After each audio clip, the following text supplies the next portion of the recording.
بسم الله الرحمن الرحیم. الحمد لله رب العالمین و صلی الله علی سیدنا محمد و آله الطیبین الطاهرین.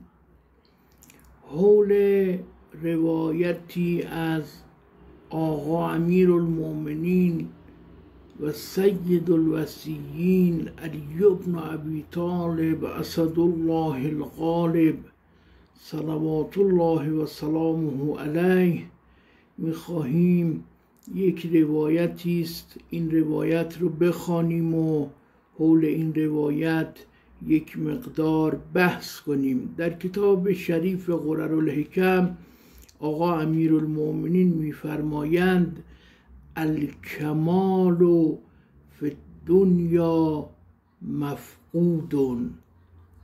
کمال و حد اعلای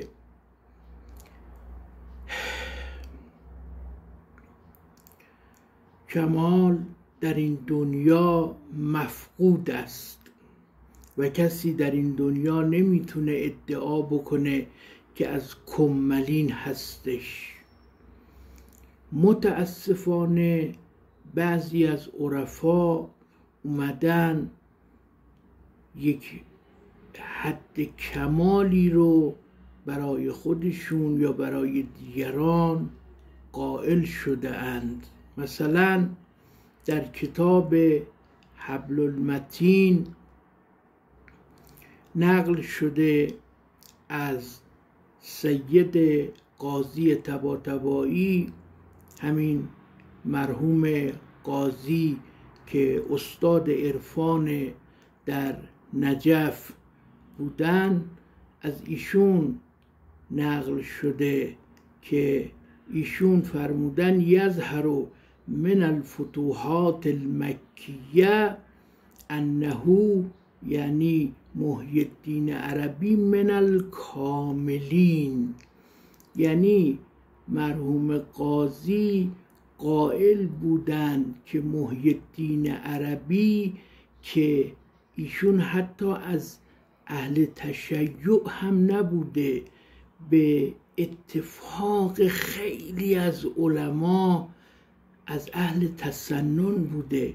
مرحوم قاضی محی الدین عربی رو از کاملین میدونسته، یعنی کسی که حد اعلای ایمان رو داشته باشه.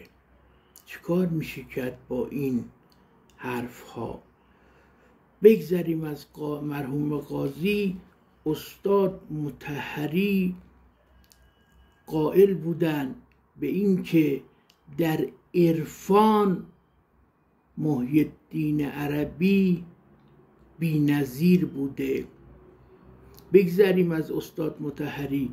علامه طباطبایی صاحب تفسیر المیزان، ایشون قائل بوده که کسی به مثل محی الدین عربی قلم دست نگرفته و قلم فرسایی نکرده و دو کتاب رو به نام فتوحات مکیه و فصوص الحکم نوشته و کسی به مثل او سطر ننوشته.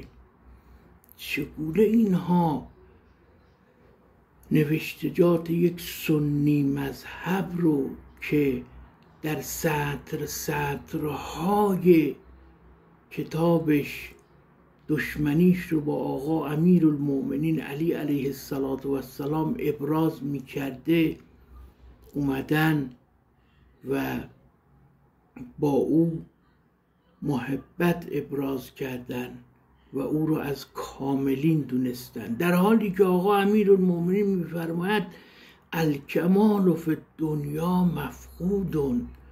در دنیا نباید دنبال کمال بگردید. این یه مطلب بعدی اینه که خود محی الدین عربی قائل به وحدت وجود بوده.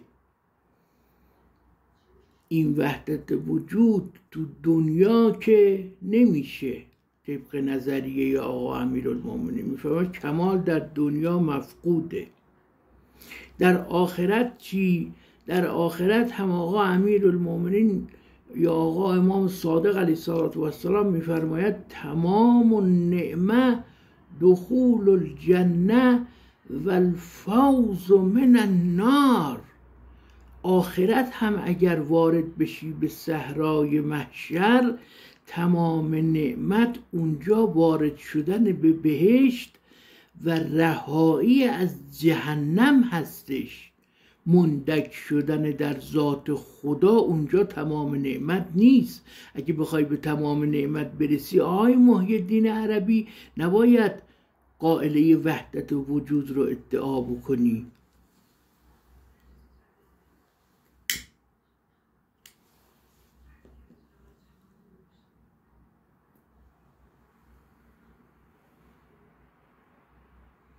تازه محی الدین عربی قائل به بهشت هم نیست آیان. میگه مرا ببرید در جهنم و عذاب معنای عذاب نمیدهد، عذاب معنای عذوبت و عذب میدهد.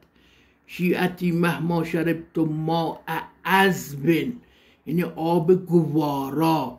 اینجا محی الدین عربی میاد قائل میشه که عذاب به معنای گوارا بودنه.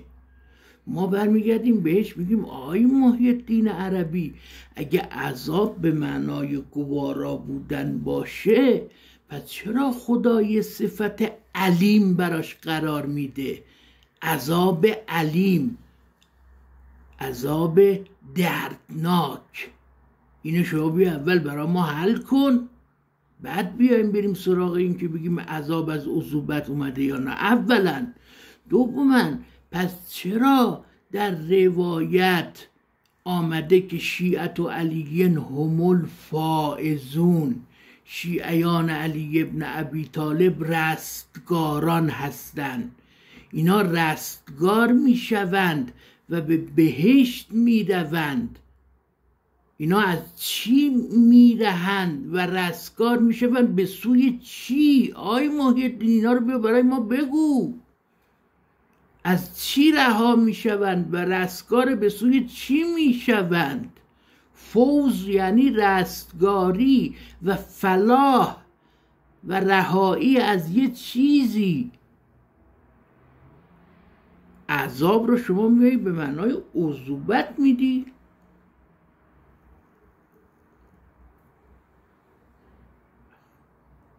اولا که عذاب در آیات کثیر قرآن صفت علیم داره، یعنی عذاب دردناک.